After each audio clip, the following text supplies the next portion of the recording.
So today, I want to talk about something happening right now that should terrify anyone who understands how wars escalate from limited operations into catastrophe.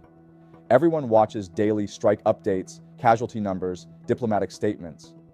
But almost nobody is asking the question that determines whether this war stays contained or spirals into the unthinkable. What happens when a military operation fails? What happens when a president runs out of military targets but refuses to admit defeat? And what happens when rhetoric shifts from defeating an enemy's military to destroying an entire civilization? That is exactly what is happening right now. The answers will determine not just Iran's fate, not just the Middle East, but potentially the entire global order that has prevented nuclear war for 80 years. Let me walk you through what is actually happening, because the gap between what you are being told and what is unfolding is dangerously wide. Part 1, the failed operation. An American F-15 fighter jet was shot down over Iranian territory. The official story is reconnaissance gone wrong and a pilot rescue. But according to former military officials, that is not the whole story. The real objective was not reconnaissance. It was part of a larger operation to physically seize Iran's enriched uranium stockpile. America was planning a ground operation to invade Iranian nuclear sites, steal the enriched uranium, and transport it out. This is not a bombing campaign. This is an invasion plan. When that F-15 was shot down, the entire operation collapsed. What you are seeing now is a desperate pivot to a completely different strategy because the primary objective failed. Part 2, when military targets run out. After 6 weeks of airstrikes, America has run out of meaningful military targets inside Iran. In early weeks, strikes targeted air defense, radar, missile facilities, command centers. Legitimate military targets, those are now destroyed or degraded. But the Strait of Hormuz is still closed. Iranian drones and missiles still launch. The campaign has not achieved strategic objectives. So what does a president do when his military campaign is failing, but he refuses to negotiate or withdraw? He changes what counts as a target. The Trump administration is now shifting to what military planners call a punishment campaign, deliberately targeting civilian infrastructure to inflict suffering on the Iranian population, hoping this will force the government to capitulate.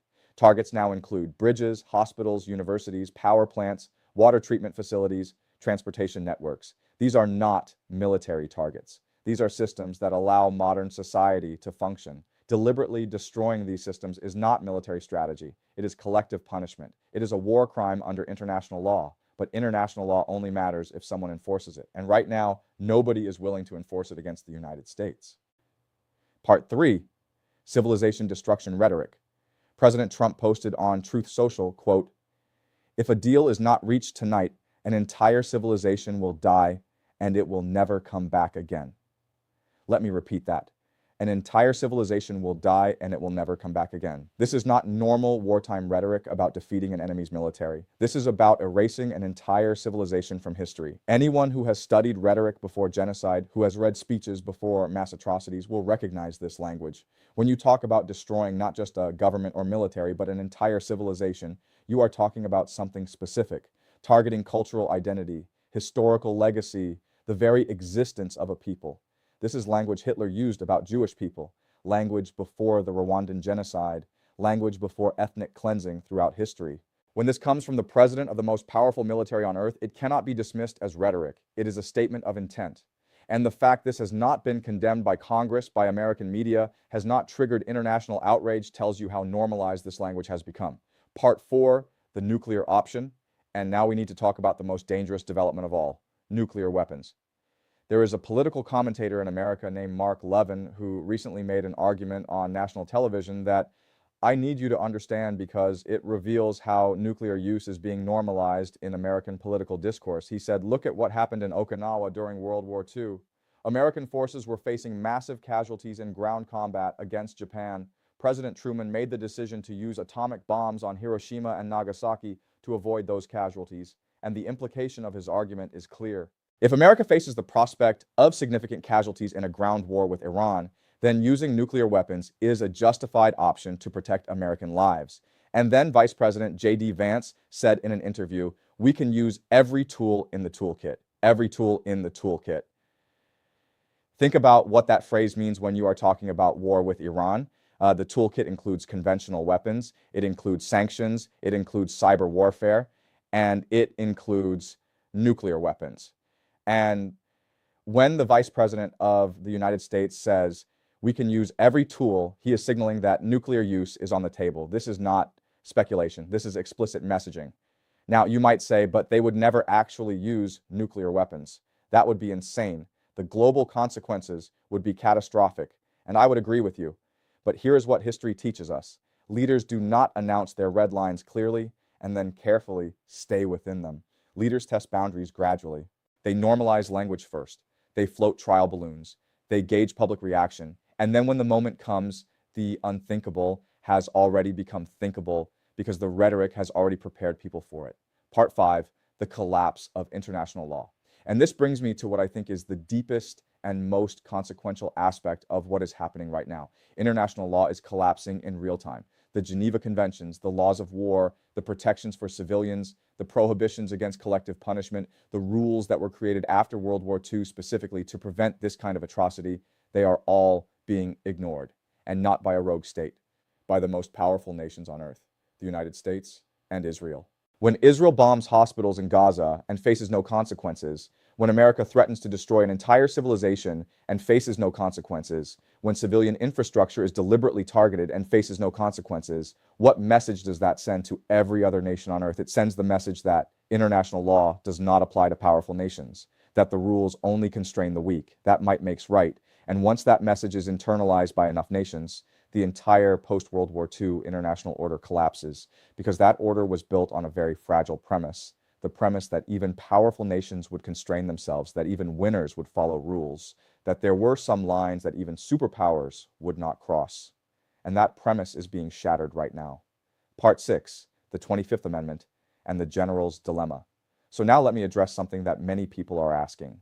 If Trump is seriously considering nuclear weapons, if he is threatening to destroy an entire civilization, why is nobody stopping him? And there are two potential mechanisms that could stop a president from carrying out illegal or insane orders. The first is the 25th Amendment, which allows the cabinet to remove a president who is unable to discharge the duties of office. But here is the problem. The 25th Amendment requires the Vice President to initiate the process. And Vice President J.D. Vance is fully aligned with Trump's strategy.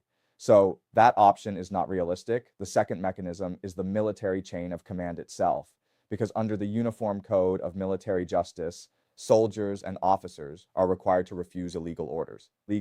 If the president orders an attack on civilian infrastructure, if he orders the use of nuclear weapons in a situation that does not justify it, if he orders actions that constitute war crimes, military commanders have a legal obligation to refuse those orders.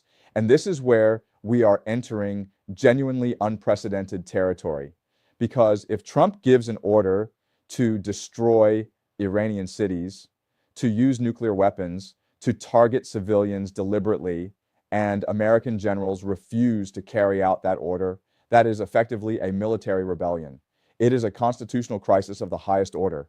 And nobody knows how that would play out because it has never happened before in American history. Part 7, what this means for the rest of the world. So now let me zoom out and explain why this matters for every nation on earth, not just Iran and America, because what is happening right now is not just about one war in one region. It is about whether the international system that has prevented major power wars for 80 years can survive. Every nation that has signed the Nuclear Non-Proliferation Treaty, every nation that has agreed to abide by the Geneva Conventions, every nation that has trusted that international law would protect them if they followed the rules, they are all watching this right now, and they are drawing conclusions. If America can threaten nuclear use against a non-nuclear state, then what is the point of being non-nuclear? If international law does not protect you when a superpower decides to attack you, then what is the point of following international law? If the United Nations, if the International Criminal Court, if the entire apparatus of global governance cannot stop the deliberate targeting of civilians, then what is the point of that apparatus? These are the questions that every foreign ministry on earth is asking right now. And the answers they are arriving at are deeply destabilizing, because if the lesson of this war is that only nuclear weapons protect you from regime change, then we are going to see nuclear proliferation accelerate. If the lesson is that international law is worthless, then we are going to see more nations act unilaterally without regard for treaties or conventions. If the lesson is that American security guarantees are unreliable, then we are going to see more nations building their own independent military capabilities. This is not just about Iran. This is about the entire architecture of the global order. And that architecture is cracking under the weight of what is happening right now. So let me bring this all together. An American military operation to seize Iranian uranium failed when an F-15 was shot down. With military targets exhausted after 6 weeks, Trump is shifting to targeting civilian infrastructure in a collective punishment campaign. Trump explicitly threatened to destroy an entire civilization using language historically associated with genocide. Political figures are openly discussing nuclear weapon use as a legitimate option. International law is being ignored with zero consequences by the world's most powerful nations. The 25th Amendment cannot stop this because the vice president supports it. The only remaining check is whether American generals will refuse illegal orders. And every nation on earth is watching and recalculating what rules matter and what protection international law actually provides. This is not a normal war. This is a war that is breaking the rules that prevent wars from becoming unlimited. And once those rules are broken, once the precedent is set that powerful nations can do whatever they want to weaker nations, we enter a world that is far more dangerous than anything we have seen since 1945. Subscribe for more analysis of this conflict and the collapse of the international order it represents, explained clearly and honestly. And tell me in the comments, do you think American military commanders would refuse an illegal order from the president? Or do you think they would follow orders regardless of the consequences? I will see you next time.